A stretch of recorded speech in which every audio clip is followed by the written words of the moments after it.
I can't wait till I retire so I can pay less taxes. I hear that so many times in our conference room. What are your taxes really going to be in retirement? That's what we're going to talk about today. Hey, if you'll give me 8 to 10 minutes, I'll do my best every single show to increase your financial knowledge and to help you ease into retirement.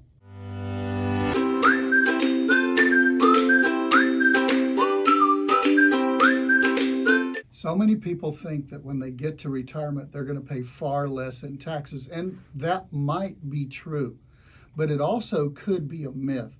Let's just look at some of the potential taxes you might have to pay in retirement. Number one, you may still be employed. You say, what? Retirement? Still employed? Statistics show that 43% of all the people who are retired still have some kind of employment.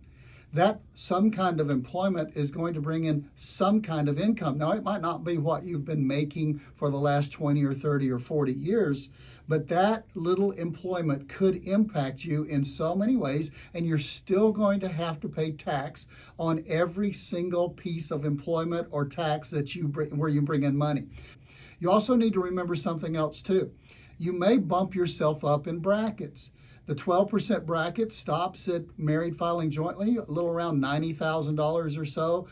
If you're single, around a little over $45,000, you know, is where the 12% stops. But when you go over that, if you have employment or other things that drive you up, you may have what's called bracket creep. You may creep up into the bottom of the next bracket. So that's something you always need to be aware of. Not only the bracket that you're paying, but how are you within that bracket? Are you in the middle? Are you at the bottom of that bracket? Or are you at the very top of that bracket where you might push yourself up into a higher income bracket by bringing in money? Bringing in money. So many people in retirement, almost everyone has Social Security.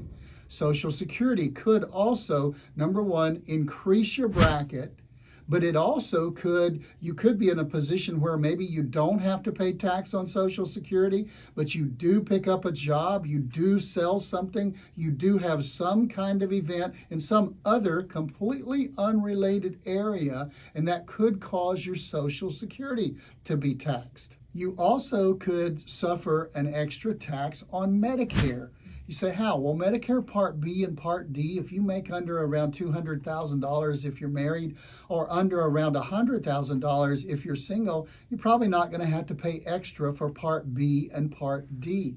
However, if you go over those thresholds in retirement, now watch this, this is really the catch. If you go over those thresholds the last 2 years before you get onto Medicare, because they do a 2-year look back to determine whether they're going to increase your 𝗍𝗏 tax, is what it's called, when you're getting Medicare Part B and Part D. So you may retire and think, my income is going down, I don't hit those thresholds for Medicare taxation to be raised, and you may be surprised by the fact that they're going to do that 2-year look back to when you were working and when you were making more money. Here's another thing, capital gains. You say, where would I have capital gains in retirement?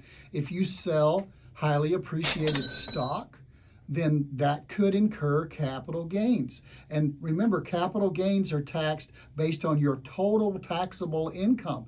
So you may push yourself into the bracket where you do have to pay 15% tax or 20% tax on capital gains. If you sell a house, a lot of people are selling a house here in California, moving somewhere else and buying a house, and they're saying, we saved a lot of money.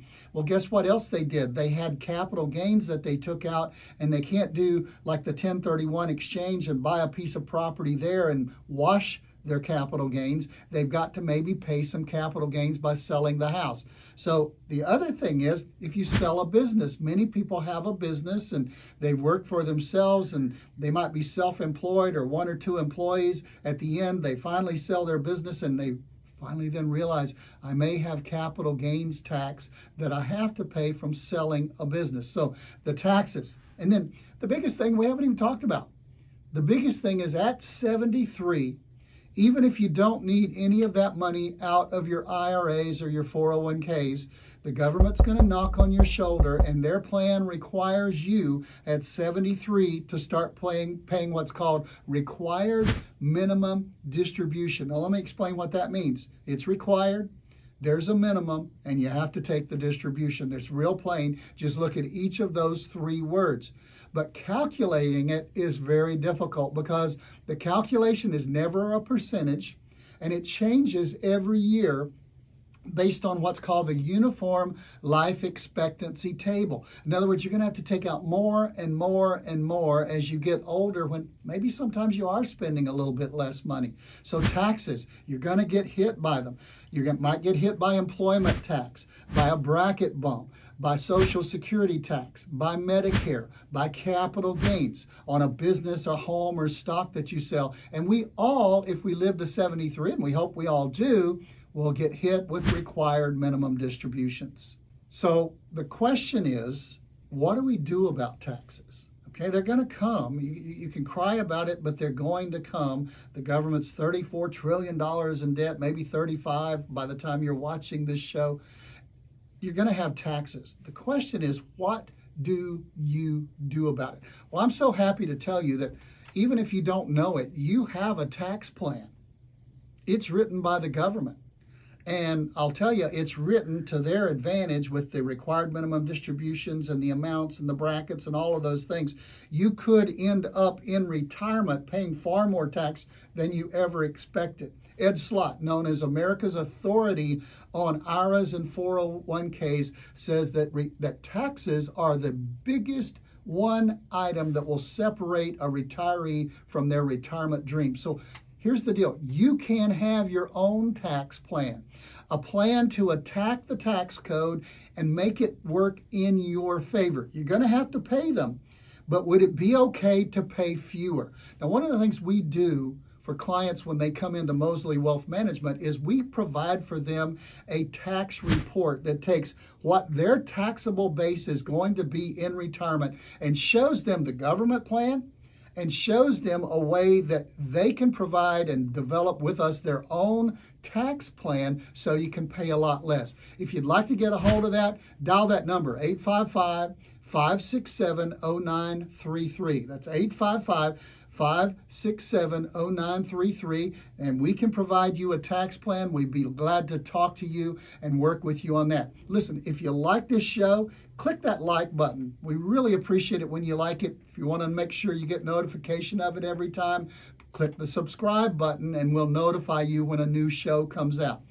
My goal in every show is, if you'll give me 8 to 10 minutes, I will do my best to increase your financial knowledge and help you ease into retirement.